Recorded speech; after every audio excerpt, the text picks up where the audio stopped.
धुळे जिल्ह्यातील शिंदखेडा तालुक्यातून एक धक्कादायक अपघाताची बातमी समोर येत आहे।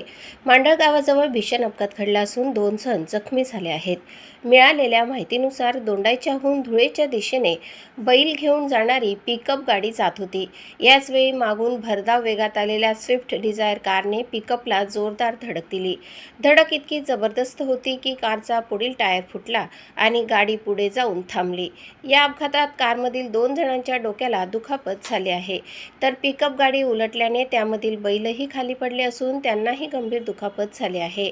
अपघाताची भीषणता यावरून लक्षात येते की पिकअप गाडीचे मागील 2 चाक वेगळे झाले आहेत। दोन्ही वाहनांचे मोठ्या प्रमाणात नुकसान झाले असून रस्त्यावर काही काळ वाहतूकही विस्कळीत झाली होती। घटनेची माहिती मिळताच स्थानिक ग्रामस्थांनी घटनास्थळी धाव घेतली आणि जखमींना मदत कार्य सुरू केले। मांडळ गावाचे सरपंच कैलास आखाडे यांनीही तात्काळ घटनास्थळी पोहोचून परिस्थितीचा आढावा घेतला। दरम्यान या अपघातामुळे परिसरात भीतीचे वातावरण निर्माण झाले आहे। सध्या जखमींवर उपचार सुरू असून पोलिसांकडून पुढील तपास करण्यात येत आहे। अधिक माहितीसाठी पाहत रहा स्वराज्य न्यूज।